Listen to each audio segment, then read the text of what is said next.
Most people have no idea where to start when it comes to investing. Should you buy property? Should you buy stocks? Should you buy crypto? The decision is so overwhelming. And the truth is, if you don't know how the main asset classes work, you might already be taking on way more risk than you realize. I'm Nischa, a former investment banker turned financial educator. And in this video, I'm going to be breaking down the main asset classes in plain English. For each one, we'll cover how it works, the real risk involved, what returns you can reasonably expect, how quickly you can get your money back out, and the time horizon you need to focus for each one. By the way, if you're watching this, you might be interested in a completely free investing workshop that I'm hosting. We cover how to invest and what to invest in, how to accelerate the returns on your investments over time, the single biggest mistake new investors make and how to avoid it, how to calculate what your freedom number is and what you need to eventually live off your investments, and so much more. You can sign up at nischa.me/invest or click the link in the description below and reserve your spot before doors close. Let's get into the video. So let's start with what is an asset class. You've probably heard people talk about the importance of diversifying your investments across asset classes. But what does that actually mean? When I first started investing, I used to hear terms like equities, real assets, fixed income, and honestly, it all sounded a bit intimidating. Like there was this secret language only finance professionals understood. But in reality, an asset class is just a category of investment, a bit like food groups. So if you could think of cash as your fruit and vegetables, think of your property, that could be bread, think of stocks, it could be milk and dairy. Each asset category has its own level of risk and potential return and purpose inside of your portfolio. Some will help your wealth grow, others protect what you've built, and a few are there to balance things out when markets get messy. It might even help to think of your investment portfolio like a meal made from a wide range of ingredients, from a variety of food groups. It's not a one-size-fits-all kind of thing, though. It can take a while to figure out what's right for you, your situation, and your risk tolerance. And the best asset class for you might actually be very different to the best asset class for a friend. So now you know what asset classes are. Let's look at the first investment option and arguably the most simple, and that is cash. Cash is the safest asset as it gives you security. You know exactly how much you have. You know you can access it whenever you need. And that is why it is so important for short-term goals like booking a holiday, like paying for a home repair, like saving for a house deposit in the next year or two, like covering an unexpected bill. There is a downside though, because although people tend to think of cash as risk-free, that is not completely true. There's no risk of losing money like you would when buying stocks or crypto, sure, but there is a risk that the value of your money will be quietly eroded by inflation. And that's because even if you earn interest on your savings, inflation will usually rise faster in the long run, meaning whatever you put in cash today won't go as far or pay for as much in 10 years' time. For example, if inflation is 5% and your savings account pays 3% interest, your money is actually losing 2% of its real value every year. So although the cash plays a crucial role in your portfolio, as it gives you the stability to explore the other asset classes without losing it all, and you could watch this video about what I'd do if I start investing from scratch, which goes into what I'm saying there in a bit more detail. So although cash plays a really crucial role in your portfolio, it is not a great long-term wealth builder. So knowing this, how much cash should you actually hold? For most people, aim for around 3 to 6 months of living expenses in an emergency fund. Enough to give you peace of mind, but not so much that it slows down your growth. Once that's covered, the rest of your money can start working harder in other places, which brings us into the next investment option. So first, let's add this to our table. So the risk of holding cash is very low, and the returns are usually around 2 to 5% a year if you're putting into a high interest or high yield savings account. The liquidity, i.e. how quickly can you take it out, usually instant. Most of the time you could withdraw or spend your money straight away, unless it's in a fixed rate account or something similar where you have to give notice. Last but not least, it's best suited for short-term goals like emergencies or saving for something, ideally in the next 5 years. Now, let's move on to individual stocks. If you invested $1,000 in Apple stock 20 years ago, it would be worth $130,000 today.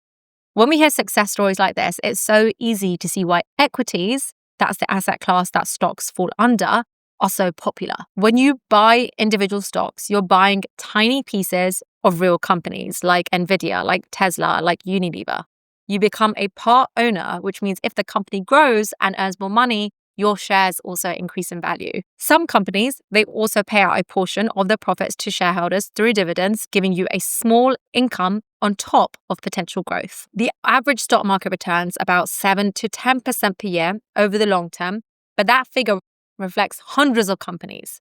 The success of individual stocks, on the other hand, that can vary massively. One might jump up 50% a year while another falls to zero. Even popular companies can go out of business, potentially leaving you with nothing. So if you invested 1,000 in Blockbuster in the 90s and didn't sell before the company got into trouble, you'd probably wish you'd chosen a different stock, even though it is very hard to know which will be the winners and losers without a crystal ball.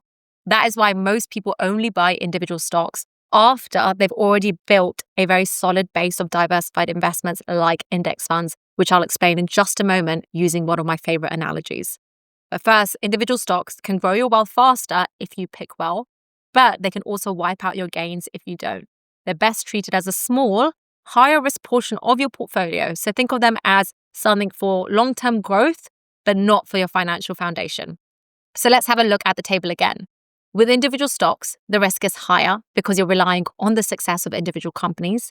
The returns can be anywhere from 0 to 50% or more, depending on how well you pick. But there's also a risk of negative returns, meaning you lose money. They're highly liquid since you can buy and sell easily, but they're best for a long-term horizon, at least 10 years, I would say. Moving on to the next asset class, and technically this falls into stocks, but we're separating them out for the purpose of this video. Index funds. So imagine walking into a shop to buy some chocolate. You could buy a big bar of dairy milk, which would be like buying an individual stock. Or you could buy a box with a mix of dairy milk, of Twirl, of Toblerone, and more inside. That's basically what an index fund is. Instead of putting all your eggs in one basket and betting on a single company, you're buying a ready-made mix of hundreds of them in one go.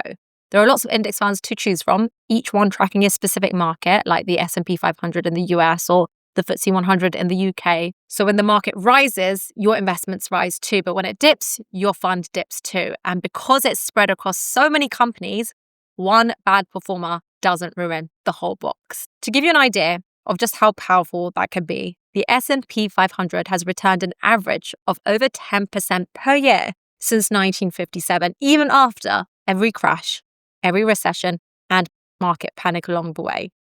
Index funds aren't completely risk-free because markets as a whole can fall, but they're usually fairly simple, low cost, and they don't rely on you constantly checking stock prices or predicting the next big company, because that is very, very hard to do. So by choosing index funds, you're not trying to beat the market, you're just owning it. And because you're paying lower fees and staying invested through the ups and downs of the stock market, most people usually end up doing better than those who try to outsmart the market by picking individual stocks. Index funds work best when you invest regularly, so you can start small with 20 or 50 a month and increase the amount you invest over time. It might not seem like a whole lot to begin with, but the longer you stay invested, the more time your investments have to grow. If we pop index funds into our table, the risk is medium. You're still exposed to market ups and downs, but it's spread across hundreds of companies. The average returns are about 7 to 10% a year over the long term. They're liquid since you can sell them easily, and they work best when you hold them for 5 to 10 years or more. If you'd like to invest but you're not sure where to start, one of my favorite apps that I've been using for a while now, and I've raved about them in previous videos, is Plum. What I love about it is that it does the saving for you automatically and lets you invest tax-free all in one place. So you don't need to have loads of different apps open trying to manage everything. I set up these automatic saving rules based on my spending habits, and then it just moves that money aside for me. So I'm building my savings without having to remember to do it myself every single month. And this is key. And that money can be saved in a very competitive cash ISA account. Or if you want to start investing, you can do that from as little as £2 in a stocks and shares ISA. It's a really, really good way to get into investing. And anything you earn inside the ISA is tax-free on up to £20,000 a year. Or you can do both. You can choose how much goes into savings versus investments, and it's all in the same app, so you don't need to mess around with multiple platforms. If you want to try it out, you can download Plum, and if you use my link below, the first 25 people who deposit into an ISA account will get a £25 bonus. The app is completely free to download, and the link is in the description, and it can give you a very good start into 2026. Thank you so much, Plum, for sponsoring this bit of the video. Let's move on to the next asset class, and that is real estate investment trusts, i.e. REITs. If you like to invest in property, but you're struggling to save a deposit or you don't want to deal with tenants or repairs or surprise boiler breakdowns, then this one could be for you. REITs let you invest in property without becoming a landlord or needing a large amount of cash up front.